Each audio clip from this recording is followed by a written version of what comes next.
wasitugeuzie mchanga waugeuze sukari. Hapa kwenye ukombozi hawawezi tena mchanga kuugeuza sukari. Wasituletee hongo hapa kwenye ukombozi, hatutaki hongo, na wasituletee dhulma, na wakituletea dhulma basi tutarusha haki.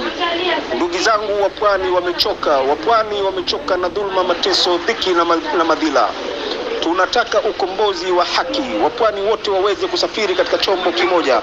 Wapwani washikane mikono na wapwani wasafiri katika chombo kimoja. Wakati umefika wa makabila yote ya Pwani kukaa kwenye meza moja na kuunda chama chao cha ukombozi wa haki ili waweze kuikomboa Pwani yao.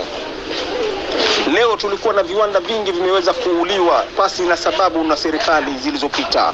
Nataka watueleze Ramisi Sugar Company kwa nini waliua. Alafu baadaye akaja Muhindi akapewa ile kwamba ni private sector.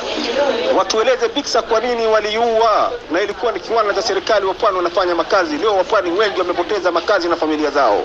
Kiwanda cha korosho Kilifi kimeuliwa na viwanda vingi vimeuliwa.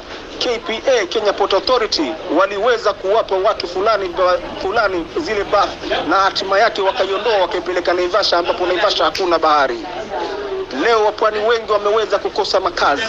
Lengo lao ni nini ikiwa sisi ni Wakenya wazalendo tunaoipenda nchi yetu, na sisi hii ni nchi yetu na hii ni Pwani yetu? Lakini mbona sisi hatuna faida na mashirika, viwanda na kampuni, hali ya kuwa utandawazi umekuwa kwa kasi, na saa hii ulimwengu ni wa viwanda?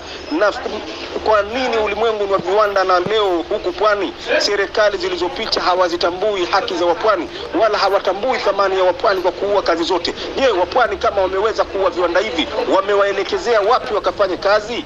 Na ikiwa KPA watu wanatoka sehemu nyingine wanaletwa hapa Pwani kufanya kazi, Wapwani wenyewe hawajaliwi kuweza kufanya makazi, je, wamewaelekeza wapi katika maisha haya serikali ya Wapwani? Ikiwa serikali wanataka kwamba Wapwani waweze kulipa ushuru, ushuru huu utatoka wapi na ikiwa watu ni maskini? Ndugu zangu wa Pwani, naomba tafakari ya babu muweze kuitafakari kwa makini. Ndugu zangu, nataka niseme hivi: lengo la serikali zilizopita ni kuweza kumaliza Mpwani. Je, Mpwani atasaidiwa na nani asipojisaidia mwenyewe? Wakati umefika wa Wapwani kuungana na kuweza kuwa na chama chao cha ukombozi wa haki na Wapwani kupigania haki zao. Leo kilichobakia, sisi tumebaki na minara ya Safaricom na Airtel katika Pwani yetu hii, na mtandao huu wafanyikazi pia si wa Pwani, bali sisi kazi yetu ni kutumia pesa zetu kununua vocha, kununua bundle na kununua airtime kuweza kuzungumza na kuchati.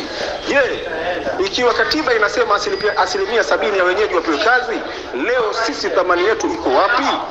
Waomba wa Pwani watu waungane, waje na chama chao na watu wapiganie haki zao. Wakati umefika, ukombozi unakuja kwa kasi. Ndugu zangu, naomba mutafakari kwa makini sana.